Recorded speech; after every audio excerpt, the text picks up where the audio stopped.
को बुरा भला कहा जाता है। कान बंद करके गूंगा, बहरा और अंधा बन करके आज वो दौर आ गया है मेरे प्यारे साथियों कि आपको नजरअंदाज करना पड़ता है। ये हालात क्यों आए मेरे साथियों, ये बहुत बड़ा सवाल है।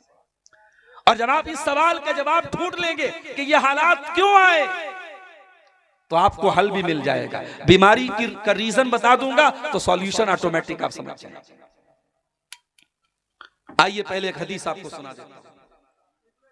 अल्लाह के प्यारे नबी फरमाते हैं, अबू दाऊद की सही रिवायत है, यूशिकुल उमम अन तदा अलैकुम कमा तदालकलतु इला कसातिहा। ऐ मेरी उम्मत के लोगों, वो जमाना करीब है जब दुनिया की सारी कौमें तुम पर टूट पड़ेंगी जिस तरीके से खाने वाले प्याले के ऊपर बारी बारी टूट पड़ते हैं। सहाबा ने पूछा, मिन किल्लतिन नहनु यौमइज़िन या रसूल अल्लाह, ऐ अल्लाह के रसूल क्या हमारी तादाद कम होगी उस वक्त? आपने फरमाया, नहीं, तुम्हारी तादाद बहुत ज्यादा होगी। वलाकिन्नकुम गुसाउन का गुसाइस सैल, क्वांटिटी तो होगी, क्वालिटी नहीं होगी। तादाद तो बहुत ज्यादा होगी, तुम्हारी तादाद कम नहीं, करोड़ों में तुम्हारी तादाद होगी, लेकिन तुम सैलाब के ऊपर, पानी के ऊपर जो झाग होता है, तुम झाग की तरह बन जाओगे। अल्लाह ताला तुम्हारे दुश्मनों के दिलों से तुम्हारी हैबत को निकाल देगा, तुम्हारा रोबो दबदबा निकाल देगा, और अल्लाह ताला तुम्हारे दिलों में कमजोरी डाल देगा। सहाबा ने पूछा, अल्लाह के रसूल कौन सी कमजोरी डाल देगा? आपने फरमाया, हुब्बुद दुनिया व कराहियतुल मौत, तुम्हें दुनिया से बहुत ज्यादा लगाव और प्यार हो जाएगा। तुम दुनिया पर जान छिड़कने लगोगे, दुनिया से प्यार करने लगोगे। वह कराहियतुल मौत, और मौत से तुमको नफरत हो जाएगी। मौत तुम्हें नागवार लगेगी, मौत को तुम फेस करना नहीं चाहोगे। तुम लंबी उम्र, लंबी जिंदगी हासिल करना चाहोगे, तुम्हें मौत से डर लगने लगेगा। काफिर है तो शमशीर पे करता है भरोसा, मोमिन है तो बेतैग ही लड़ता है सिपाही। इकबाल ने कहा था, कौन सा मोमिन, आज के दौर का मोमिन जो किसी मामूली सी धमकी से डर जाए? मेरे प्यारे साथियों, अल्लाह के नबी फरमा रहे, हुब्बुद दुनिया व कराहियतुल मौत, तुम दुनिया की मोहब्बत में और मौत की नफरत में तुम पिस जाओगे, उसी रंग में तुम रंग जाओगे। एक और हदीस सुनिए, अल्लाह के प्यारे नबी फरमाते हैं, इज़ा तबायातुम बिल ईनती व अखज़तुम अज़नाबल बकरी व रदीतुम बिज़्ज़रई व तरकतुमुल जिहादा। चार चीजों का नाम अल्लाह के नबी ने लिया। इज़ा तबायातुम बिल ईनती, जब तुम कारोबार में चोरी करने लगोगे, फ्रॉड करने लगोगे, 420 करने लगोगे, 2 नंबर के काम करने लगोगे। आजकल हालात ये हैं, किसी मुसलमान से अकाउंट में पैसा लेना मुश्किल है। अकाउंट में पैसा आप ले रहे हैं, क्या पता कि वो कौन सा पैसा आ रहा है। अगर उसका पैसा गलत है, आपका अकाउंट फ्रीज हो जाएगा, अकाउंट में पैसा, सारा पैसा जो आपका फंस जाएगा, ब्लॉक हो जाएगा। कई केस हो चुके हैं मेरी मालूमात। आज मुसलमान के ऊपर भरोसा करने को तैयार नहीं है। साइबर क्राइम में, एटीएम चोरी में मुसलमान का नाम भी आता है। सूदी कारोबार में न मुसलमान पीछे न गैर मुस्लिम पीछे। अपने भाई की जमीन और जायदाद हड़पने में मुसलमान किसी से पीछे नहीं है। इज़ा तबायातुम बिल ईनती, जब तुम कारोबार में फ्रॉड करने लगोगे, व अखज़तुम अज़नाबल बकरी, और तुम गाय की दुम पकड़ करके बैठ जाओगे। क्या मतलब? यानी गाय, बैल, बकरी, मवेशी, दुनिया का माल, बस यही जमा करना तुम्हारा मकसद हो जाए। वरदीतुम बिज़्ज़रई, और जब तुम खेती बाड़ी पर मगन हो जाओगे, मेरे पास इतनी मकई का खेत है, मेरे पास इतना धान पैदा हो रहा है, मेरे पास इतना मखाना पैदा हो रहा है, मैं करोड़ों कमा रहा हूं, बस तुम अपनी खेती पर मगन हो जाओगे। वतरकतुमुल जिहाद, और तुम जिहाद छोड़ दोगे। आज लफ्ज़ जिहाद को गाली बना दिया गया। मीडिया ने इतना प्रोपेगेंडा किया लफ्ज़ जिहाद का कि जिहाद का लफ्ज़ गाली वाले। आज आप सोशल मीडिया पर, आप फेसबुक वगैरह पर देखिए, मुसलमानों का नाम नहीं लेते हैं ये इस्लाम से नफरत करने वाले, डायरेक्ट बोलते जिहादी जिहादी जिहादी। अभी बरेली का वाकया आपने सुना, एक कैफे में एक गैर मुस्लिम लड़की अपने मुसलमान दोस्तों के साथ बर्थडे मना रही थी। अब उन मुसलमान दोस्तों को भी क्या कहा जाए, वो बेचारे स्कूल और कॉलेज में जो पढ़ते हैं तो सोचते हैं कि हम तो मादर पेदर आजाद हो गए, माँ बाप ने पढ़ने के लिए भेजा, वहां वो पार्टी मना रहा है, हमें गैरों से क्या शिकवा है। आज हमारे बच्चे, हमारी बच्चियां तालीम के नाम पे क्या कर रहे हैं कॉलेजों में, आप जाके देखिए, जरा डॉक्टरों से के पास जाके पता लगाइए। मुसलमान जवान लड़कियां जाकर के डॉक्टरों के पास एबॉर्शन करवा रही हैं, उनके पेट में पलने वाले नाजायज बच्चों को खत्म करवा रही हैं। ये हमारी तालीमी इदारों का और हमारे बड़े बड़े कॉलेजों और यूनिवर्सिटियों का ये हाल है। अल्लाह माफ करे मेरे प्यारे साथी। वज़ा में तुम हो नसारा तो तमद्दुन में हुनूद, ये मुसलमान है जिन्हें देख के शर्माए। गैर मुस्लिम लड़की थी, उस लड़की के मुसलमान लड़कों से दोस्ती, बर्थडे की पार्टी कर रहे थे। इस्लाम में कोई बर्थडे की पार्टी नहीं। मन तशब्बह बिकौमिन फहुवा मिनहुम, जो किसी कौम की नकल करेगा उन्हीं में से रहेगा। बच्चे से बहुत प्यारे, पैदा हो जाए 7वें दिन अकीका करा, 7वें दिन अकीका नहीं करवाएंगे। मौलवी साहब क्या बताएं, मेरी बहन बहुत दूर रहती है, बहनों ही बहुत दूर रहते हैं। अरे अल्लाह के बंदे, तू अकीका 7वें दिन कर दे, दावत बाद में दे दे। दावत देने के लिए पूरी जिंदगी पड़ी, अकीका पे दावत देना लाजिम थोड़ी है, जरूरी थोड़ी है। असल चीज है कि जानवर ज़बा होना चाहिए। अकीका नहीं करेंगे साहब, बर्थडे खूब मनाएंगे। होटलों में चले जाओ, मुसलमान अपने बच्चे को लेके आता है और केक लगी है और केक के ऊपर मोमबत्ती लगी है और हैप्पी बर्थडे टू यू हो रहा है। करने वाला भी मुसलमान, बच्चा भी मुसलमान, माँ बाप भी मुसलमान। हम ये कहते हैं मेरे भाई, अपने बच्चों को तुम रोज केक खिलाओ, हमें केक पर एतराज नहीं है। अपने बच्चों को रोज प्यार करो, प्यार पर एतराज नहीं है। एतराज है ये बर्थडे मनाने का जो चलन है, ये जो कल्चर है, ये इस्लाम का कल्चर नहीं। मेरे नबी से ज्यादा कोई बच्चों से प्यार करता था? मेरे नबी तो बच्चों से इतना प्यार करते थे, अल्लाहु अकबर। हजरत अनस बिन मालिक का छोटा भाई जिसका नाम अबू उमैर था, जब अल्लाह के नबी हजरत अनस के घर में आते थे, उम्मे सुलैम के घर में आते थे, वो छोटा सा बच्चा था, अल्लाह के नबी उसे लाड करते थे, प्यार करते थे। उस छोटे से बच्चे के पास एक चिड़िया थी, बच्चा चिड़िया से खेला करता था। एक दिन अल्लाह के नबी हजरत अनस के घर आए, देखा बच्चा बड़ा उदास बना हुआ है। आपने पूछा, अरे उम्मे सुलैम तुम्हारा बच्चा आज उदास क्यों है? इसके चेहरे पर खुशी क्यों नहीं है? इसके चेहरे पर वो रौनक क्यों नहीं है? कहा अल्लाह के नबी, जो चिड़िया इसने पाली थी वो चिड़िया मर गई, उसका इंतकाल हो गया। चिड़िया के मरने पर यह बच्चा गमगीन है। हम और आप होते, बच्चे का मामला था, चिड़िया का मामला था, नजरअंदाज कर देते हो। लोगों, हमें नबी भी कितना प्यारा मिला है। वो बच्चों के साथ अल्लाह के नबी उनके हिसाब से उनको खिलाया करते थे। आपने उस बच्चे से फरमाया, या अबा उमैर मा फ़अलन नुग़ैर, ऐ बच्चे, ऐ अबू उमैर, तेरी चिड़िया कहाँ चली गई बेटा? ऐ बच्चे, तेरी चिड़िया कहाँ चली गई? ये कह करके अल्लाह के नबी ने उस मासूम बच्चे के कलेजे को सुकून पहुंचाने की कोशिश की। अगर ये बर्थडे मनाना कोई अच्छी चीज होती, मेरे नबी ने अपनी बेटियों का भी बर्थडे मनाया होता। नबी की 9 बीवियां हैं और आप जितना अपनी बीवी से प्यार करते हैं उससे कहीं ज्यादा जनाब मोहम्मद रसूलुल्लाह सल्लल्लाहु अलैहि वसल्लम अपनी बीवियों से प्यार करते। आपने तो कभी एनिवर्सरी नहीं मनाई, आपने तो कभी अपनी बीवियों को जो है शादी की सालगिरह पर उनको कोई गिफ्ट नहीं दिया। भाई रोज गिफ्ट दो, रोज गिफ्ट दो, हर महीने गिफ्ट दो, कोई मसला नहीं है। एनिवर्सरी मनाना, और ये काम वो करे जो बेचारा सीने पर हाथ मारता है। पूछो क्यों बात हो? भाई नबी की सुन्नत है। इमाम कहता है गैरिल मग़दूबि अलैहिम वलद्दालीन, ये पीछे से कहता आमीन। तूने क्यों जोर से आमीन कहा? कहता है नबी जोर से आमीन कहते थे।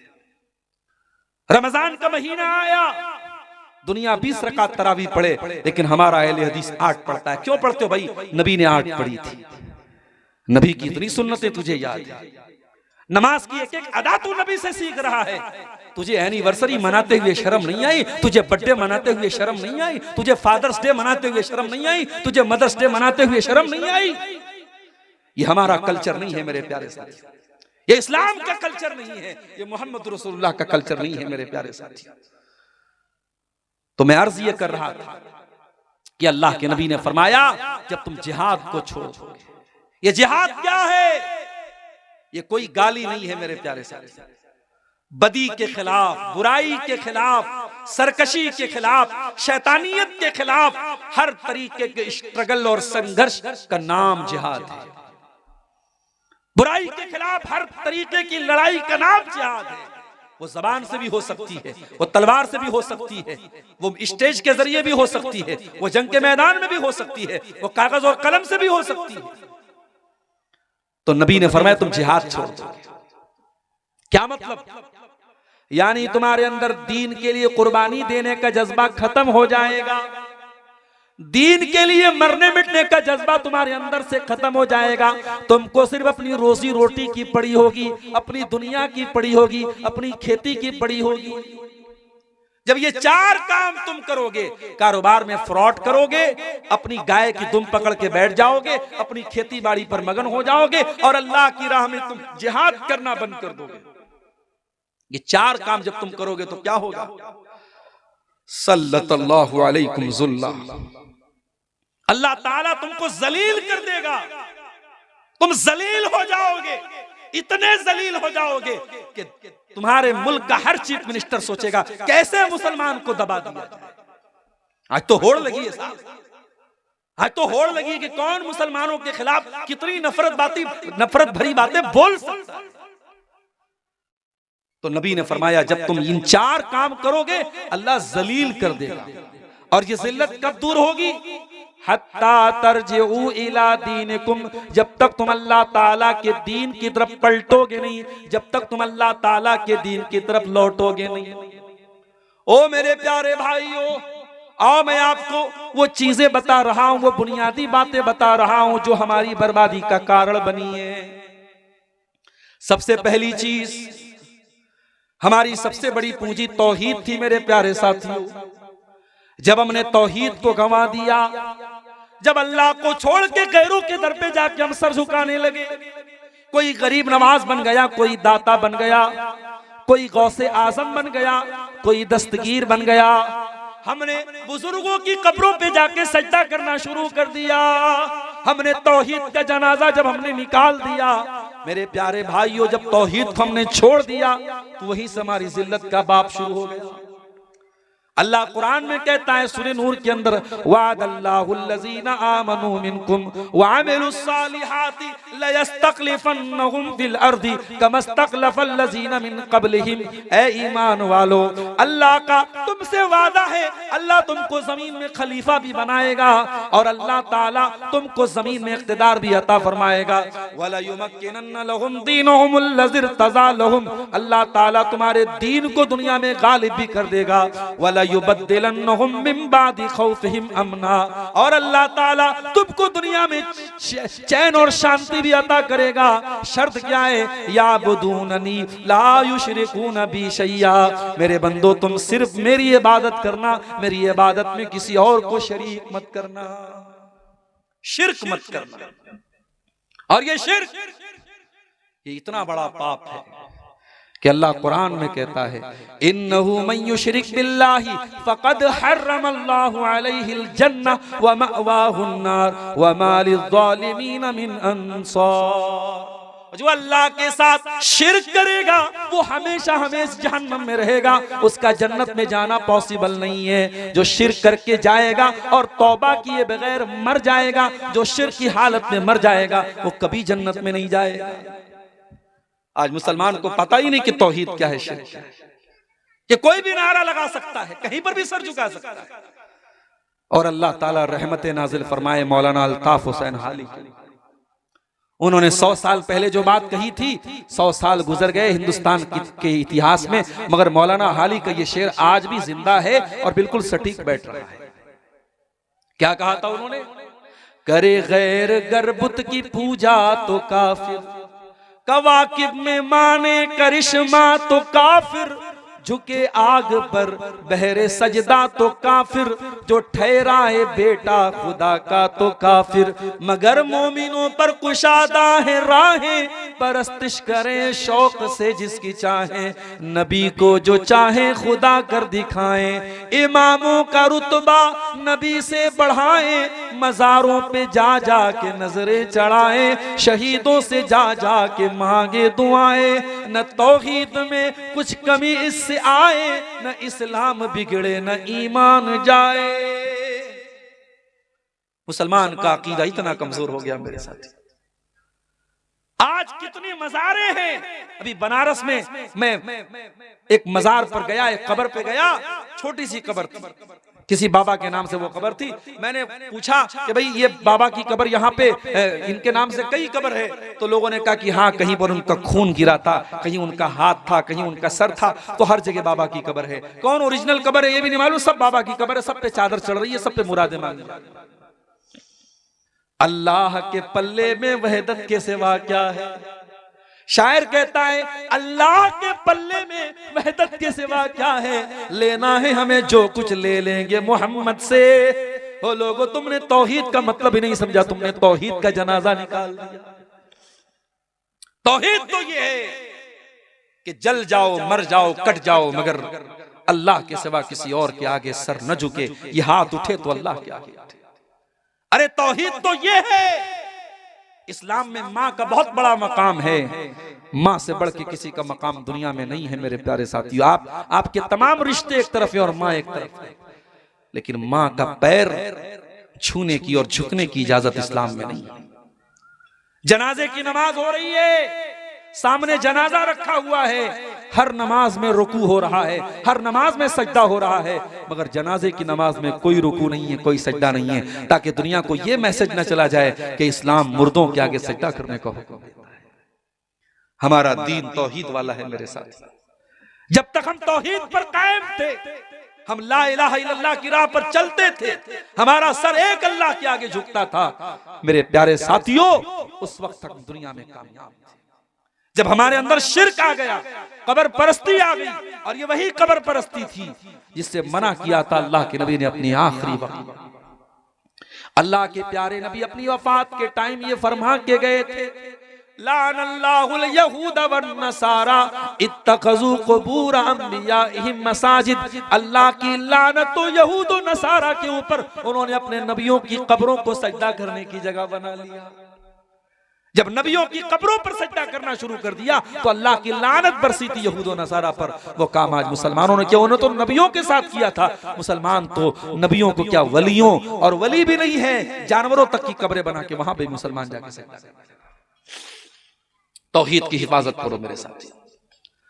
और ऐ नीमा के और इस गांव के रहने वाले मेरे भाइयों, अगर अपने बच्चों को काम के लिए बेंगलोर भेजते हो, अपने बच्चों को नौकरी करने के लिए दिल्ली भेजते हो, मुंबई भेजते हो, तो मेरा एक पैगाम याद रख लेना, अपने बच्चों को ऐसी तालीम दे करके भेजो, उनकी बुनियाद को इतना मजबूत करके भेजो कि आपका बच्चा अगर नीमा में अपने घर में अपने माँ बाप के साथ है तो वहां पर भी वो तौहीद के साथ कोई समझौता न करे, और दिल्ली चला जाए, बेंगलोर चला जाए, कलकत्ता चला जाए, हिंदुस्तान नहीं दुनिया के किसी कोने में चला जाए, तौहीद का दामन उसके हाथ से छूटने न पाए, वो शिर्क के करीब, अब शिर्क को अपने करीब फटकने न दे। इतना मजबूत कर दो मेरे प्यारे साथियों अपने बच्चों।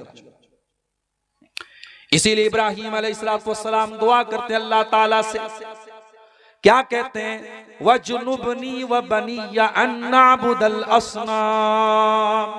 ऐ अल्लाह, तू मुझे भी बुत परस्ती से बचाना, और मेरी आने वाली नस्लों को, मेरे बच्चों को भी तू बुत परस्ती से बचाना। पता ये चला कि अपने साथ साथ अपनी औलाद की भी चिंता करना चाहिए, अपनी आने वाली नस्लों की तौहीद की भी चिंता करनी चाहिए। तो पहला सबब यही है मेरे प्यारे साथियों, जब हमने तौहीद को छोड़ दिया तो दुनिया में हम जलील हो गए। उसके बाद दूसरी चीज जो हमारी बर्बादी की सबब बनी मेरे प्यारे साथियों, वो हमारा आपस का इख्तिलाफ है। हम कहीं बिरादरियों में बढ़ गए, कहीं फिरकों में बढ़ गए, कहीं हम किसी और नाम पर बढ़ गए, कुरान कहता है वला तनाज़ऊ फतफशलू व तज़हब रिहुकुम, ऐ मुसलमानों आपस में झगड़ा न करो वरना तुम कमजोर पड़ जाओगे, जलील पड़ जाओगे, तुम्हारी हवा उखड़ जाएगी।